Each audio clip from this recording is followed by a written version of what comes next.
This song right here is that medicine. That feel good medicine. Yo, G-Fresh. Like that, boom, boom. Girl, I wanna put you up in my home. I wanna put you up against that phone. Do you wanna pay to take your clothes off? Everybody don't like it slow. Ang oras po natin ngayon ay alas 2:17 ng hapon at siyempre pa, habang umiikot po ang ating relo, ay umiikot rin po yung ating isip para kung ano pa yung ating mabuting talakayin para sa ating programa na tiyak naman, siyempre mga kababayan, makakatulong ito sa ating kaalaman o magkakaroon tayo ng karagdagang kaalaman kaugnay dito sa ating mga tinatalakay. At sabi nga po mga kababayan, hindi po ito makikita sa paaralan. Hindi po ito pinag-aaralan sa eskwelahan sa mga kolehiyo sa ating bansa. No? Kaya nga po ako, nung mabasa ko po nung 2011, 4 years ago, no? Sana yung ipinasa ni Senator Bongbong Marcos Jr., si Senator Ferdinand Marcos Jr., na Senate Bill nung 2011 na regarding the Climate Change Act para po ito sa lahat ng mga estudyante sa ating bansa sa kolehiyo.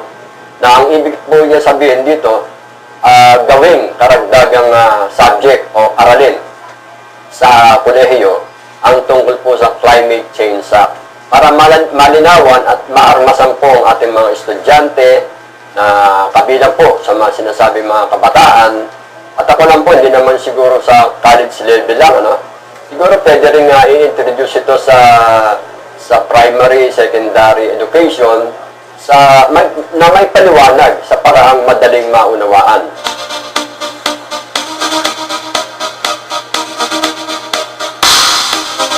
Sabi nga natin mga kababayan, napakahalaga po talaga ng edukasyon. Kaya ang edukasyon po mga kababayan, ito yung ating nagsisilbing tuntungan upang marating natin kung ano man po ang ating pinapangarap sa buhay, kung ano man po ang ating gusto matapos, at siyempre pa, paghahanda ito para sa panahon na magkakaroon na po tayo ng sarili nating pamilya. Kaya nga po, sabi natin, kapag kulang tayo ng edukasyon, kung minsan nakakaramdam tayo na parang halimbawa, may mga naging kaibigan tayo na mayayaman, na mga mataas ang tinapos sa pag-aaral, naiilang po tayo dahil una, bukod sa yung iba hindi nakatapos, hindi nga nakatungtong ng elementary, no? Nahihiya tayo. Kaya ganun po kahalaga ang edukasyon. Bakit? Gusto rin po natin ilinaw na meron din po naman mga karunungang katutubo. Pag sinabi natin katutubong karunungan, yan po ay napupulot sa ating kapaligiran. No? Nakikita natin, kagaya ng mga magsasaka, saan po kumukuha ang mga magagaling natin mga agriculturists. Diba? Sa karanasan na rin ng mga aktual na mga magsasaka sa kabukiran. Yan po yung mga katutubong karunungan na natutunan ng mga karaniwang magsasaka, mga karaniwang tao sa ating kabukiran. Kaya tayo po, mga kababayan, hindi lamang po tayo nabuhay para kumain, para maghanap buhay, para magpamilya, para magtrabaho. Hindi po ganun lang. Hindi lang po ganun kasimple. Kundi, dapat din po na mapag-aralan natin ang lahat ng mga bagay na nasa ating kapaligiran. Tulad po nitong tinatalakay natin, itong genetically engineered crops. Siguro nga po, hindi tayo masyadong aware dito, pero ito po, at nakita po, at napag-aralan po ng mga eksperto, lalo na po itong mga kasama natin sa usapin ng mga makakalikasan. Ito po nagmamahal sa ating kalikasan, iisa lang po ibig sabihin yan. Kapag minahal mo ang kalikasan, mahal mo rin ang sangkatauhan.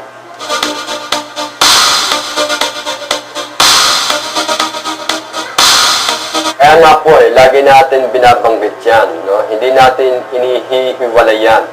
Dapat lagi natin maunawaan mga kababayan na kung hindi sa kalikasan, kundi sa kapaligiran, at higit sa lahat, kundi sa nilikhang ito ng dakilang Diyos, o kung ano po ang tawag natin sa kanila dahil ako nga, napag-aralan ko dito na sa Pilipinas, 1,000 mahigit na ang sekta rito, no? Iba't ibang relihiyon.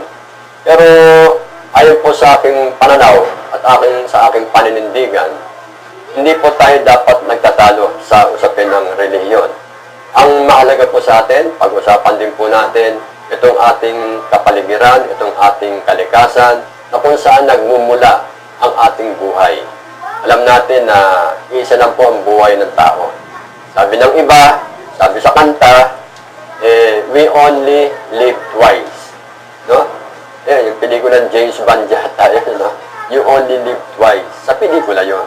Pero sa totoong buhay, we only live once. Isa lang po buhay natin na pinahiram sa atin.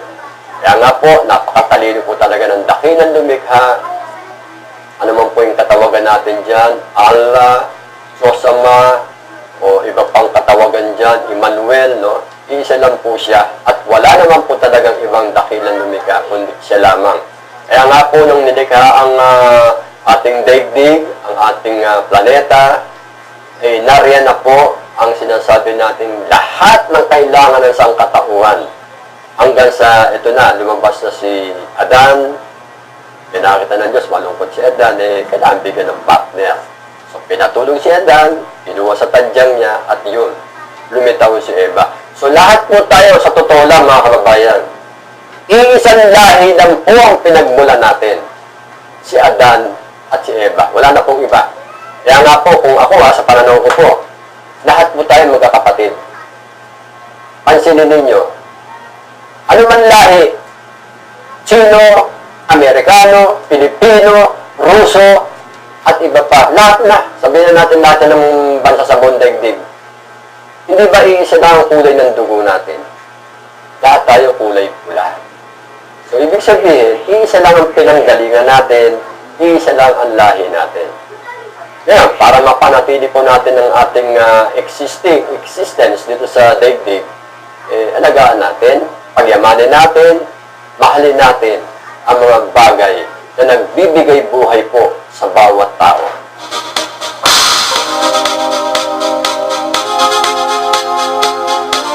Lahat naman po tayo mga kababayan may kanya-kanyang angking talino. Kaya itong angking talino na nakuha ng mga grupo ng Greenpeace Southeast Asia at sa iba pang panig ng ating daigdig, ang kanila pong concern ay tungkol po sa kalikasan. So tayo naman rin po, ang inyo pong lingkod, ay nagkaroon na rin po ng unti-unting pagkilala sa kahalagahan ng sinasabi nilang nature sustain man. Man sustain nature. Ganun lang po yun. Pinananatili ng kalikasan ng sangkatauhan at dapat i-sustain din, panatilihin din ng sangkatauhan ang kalikasan. Ganun ang dapat mangyari. Tulungan po yung sinasabi nating ecological system natin, ecological balance natin. Sabi nga natin, kung minsan galit tayo sa mga insekto, no? Galit tayo sa mga ipis. Pero hindi natin alam, meron din palang kahalagahan mga insektong yan, no? Yung tinatawag natin predator. No? Yung sinasabing predator na yan, na kumakain sila ng mga bagay na para sila ay mabuhay, na sa atin naman, ang tingin naman natin dyan meron talagang mga harmful insect at meron naman nakatutulong na insekto. Kagaya po itong halimbawa, itong galit ang pusa sa daga. No? Ang tao galit sa daga dahil peste nga. Yun ang sinasabi natin. No? Pero kung titingnan mo, ano ba kinakain ng daga? Hindi ba yung mga pagkain din na nagdudulot din ng sakit? Yung mga nabubulok na pagkain o bagay. Minsan, maski sariwang pagkain, kinakain ng daga. Dahil pagkain yan No? Pero ibig sabihin, yun ang sinasabi ng survival. Sabi na nakakaroon tayo ng survival dito sa ating planeta. Kaya mga kababayan, ito pong usapin natin dito, paano po natin na matutulungan ang ating mga leader sa ating pamahalaan. Kasi una po, ang pagbigay ng inyong kontribusyon, ang pagbibigay ng inyong partisipasyon, ay hindi naman nangangailangan ito ng extraordinary intelligence. No? Hindi naman natin kailangan na maluklukan muna sa ating administrasyon o sa aninmang posisyon sa ating gobyerno para lamang makapagbigay ka at dinggin ka ng mga constituent. No. Maski po ang mga constituent, ang mga ordinaryong tao, ay meron din pong mga angking talino yan. Meron silang tinatawag na hidden talent upang maiambag nila sa ating pamahalaan upang makabigay ng mga maliliit o mumunting solusyon sa ating kinakaharap at kakaharapin pa na problema. Ugnay po rito sa problema ng kalikasan, itong global warming, climate change, at itong tinatalakay natin ngayon, itong genetically engineered crops.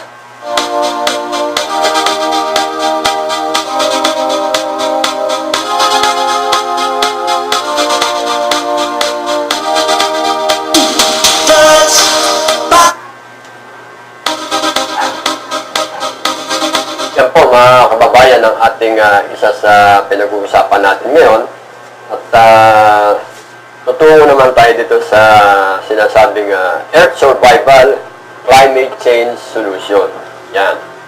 Binabanggit natin kung ano po yung epekto, masamang epekto ng global warming climate change. Bigyan naman po natin ng ilang solusyon na pwedeng makatulong sa problemang ito na talaga namang hindi na natin ito matatakasan.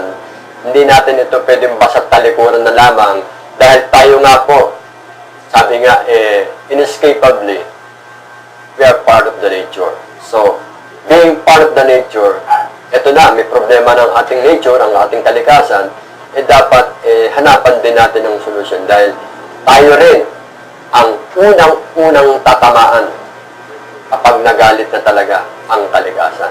So, babasahin po natin mga kababayan, itong pinalabas ng Presidential Task Force on Climate Change. Ito, panahon pa ito ni dating Pangulong Gloria Macapagal Arroyo.